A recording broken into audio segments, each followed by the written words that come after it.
बिस्मिल्लाहिर्रहमानिर्रहीम। अस्सलाम वालेकुम फ्रेंड्स, आई होप आप सब ठीक हैं। Welcome back to my channel. तो जैसे कि आप सभी जानते हैं, रमज़ान माशाल्लाह बिल्कुल करीब आ चुका है। हर घर में रमज़ान की तैयारी चल रही है। और जब कुकिंग की बात हो, रमज़ान की तैयारी हो या फिर ईद की तैयारी हो, तो लहसुन अदरक का पेस्ट एक ऐसी चीज़ है जो किचन में ना हो तो आपका कोई भी काम नहीं हो सकता। मतलब हर चीज़ में ये लाजमी चाहिए होता है। और कुछ लोग लहसुन अदरक का पेस्ट बनाते हैं, वो पानी छोड़ देता है, कुछ दिन के बाद उसमें से स्मेल आने लगती है, उसका कलर चेंज हो जाता है, समटाइम्स कलर उसका ग्रीन हो जाता है, तो ये एक साइन होता है कि आपका पेस्ट ख़राब हो चुका है। तो ऐसा क्या करें कि आपका जो लहसुन अदरक का पेस्ट है वो बहुत दिन तक चल सके। आज मैं आपके साथ कुछ ऐसी टिप्स शेयर करूंगी जिससे आप इस पेस्ट को बना के हफ़्ता, 2 हफ्ते, 3 हफ्ते फ्रिज में रख के यूज़ कर सकते हैं। और अगर आप इसको फ्रीज़ कर दोगे तो इंशाल्लाह पूरा 1 साल तक आपका ये पेस्ट ख़राब नहीं होगा। तो चलिए स्टार्ट कर लेते हैं। यहाँ पे मैंने तकरीबन 200 ग्राम जितना लहसुन लिया है और 150 ग्राम जितना मैंने अदरक लिया है। अदरक के छोटे पीस मैंने कर लिए हैं और लहसुन की साबुत जवे मैं इसके अंदर डाल रही हूँ ब्लेंडर जग के अंदर। इसको मैंने पहले अच्छे तरीके से छील लिया दोनों चीज़ों को। अदरक के छोटे टुकड़े कर लिए ताकि ब्लेंडर जग के जो ब्लेड हैं वो ख़राब ना हो, क्योंकि मोटी चीज़ डालने से ब्लेंडर बहुत जल्दी ख़राब हो जाते हैं। तो इसलिए आपने इस चीज़ का ख्याल रखना है। फिर इसको मैंने धो के नुचड़ने के लिए एक बास्केट में रख दिया था। अब ये दोनों चीज़ें जो हैं ये मैं ऐड कर रही हूँ अपने ब्लेंडर जग के अंदर। जो भी चीज़ आप ज़्यादा टाइम के लिए स्टोर करना चाहते हैं उसकी क्वालिटी पहले देखा करें। लहसुन अदरक बहुत ही साफ़ सुथरा सा होना चाहिए, उसमें कोई दाग धब्बा नहीं होना चाहिए। मतलब वो ख़राब तो बिल्कुल नहीं होना चाहिए। अगर कोई चीज़ आपको थोड़ी सी ख़राब लगती है तो आप वो वाला पार्ट जो है वो फेंक सकते हो, उसका डिस्कार्ड कर सकते हो। तभी आपका जो पेस्ट है वो लॉन्ग लास्टिंग होता है, उसकी शेल्फ़ लाइफ ज़्यादा होती है। अब हम इसके अंदर डाल देंगे 1 टीस्पून से थोड़ा सा कम नमक। नमक बहुत ज़्यादा भी ऐड नहीं करेंगे, और नमक जो है वो इटसेल्फ एक प्रिजर्वेटिव का काम करता है, तो इसलिए आपने नमक ज़रूर ऐड करना है। नमक के बाद हमें जो दूसरी चीज़ चाहिए होगी वो है सिरका। और सफ़ेद सिरका जो है वो भी एक प्रिजर्वेटिव का काम करता है, इससे भी चीज़ जल्दी ख़राब नहीं होती। तो इसके हमने कुछ ड्रॉप्स ही डालने हैं, मतलब तकरीबन हाफ़ टी स्पून जितना मैंने ये डाला है। बहुत ज़्यादा नहीं ऐड कीजिएगा, वरना आप जिस डिश में भी इसको ऐड करोगे तो वो डिश खट्टी हो जाएगी ऑब्वियसली। तो बस हमने इसको कुछ बूंद ही ऐड करना है, बहुत ज़्यादा नहीं। अब इसके अंदर मैं डाल रही हूँ ऑयल।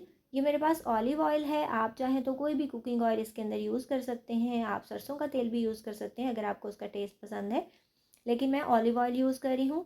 ये तकरीबन मैंने 2 से 3 टेबलस्पून इसके अंदर ऐड कर दिया है। और जो ऑयल होता है वो भी चीज़ों को ख़राब होने से बचाता है, जैसे कि आप सभी जानते हैं अचार के अंदर हम ऐड करते हैं, और अचार हमारा इसीलिए ख़राब नहीं होता। तो ये देखिए इसका मैंने पेस्ट बना लिया है, बहुत ज़्यादा स्मूथ और सिल्की, माशाल्लाह कितना ज़बरदस्त इसका टेक्सचर आया है और कलर कितना ज़्यादा ज़बरदस्त आया है, आप देख सकते हो।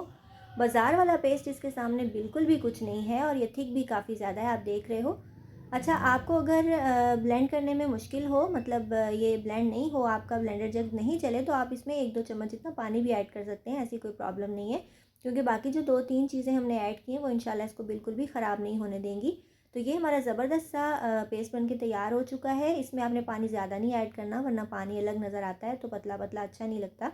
आप इसको किसी भी चीज़ में ऐड कर सकते हैं, मतलब इसके साथ आप कुकिंग करें, आप इसको रोस्ट के अंदर ऐड करें, कोई भी चीज़ आपने बनानी हो तो आराम से आप जो है ये थोड़ा सा निकालेंगे, उसको यूज़ कर लेंगे। अच्छा, अगर आप इसको फ्रिज में यूज़ करना चाहते हैं, आप कम क्वांटिटी में बना रहे हो, फिर तो आप इसको किसी भी एयर टाइट जार में डाल के फ्रिज में नीचे वाले खाने में रख सकते हैं, रेफ्रिजरेटर में।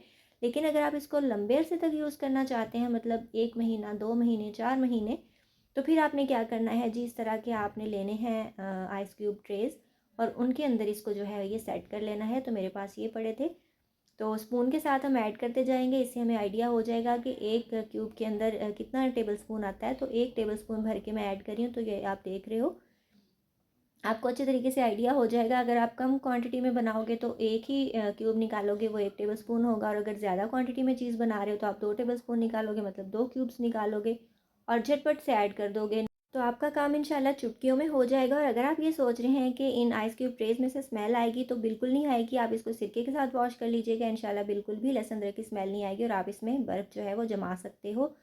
तो बस सिंपली आपने इसको फ्रीज़ कर लेना है। जब ये हार्ड हो जाएंगे, जम जाएंगे, तो आपने ज़िप लॉक बैग्स के अंदर इसको ट्रांसफ़र कर लेना है। आप अपनी फैमिली के अकॉर्डिंग जितनी भी इसको क्वांटिटी में चाहें इसको बना के रख सकते हैं।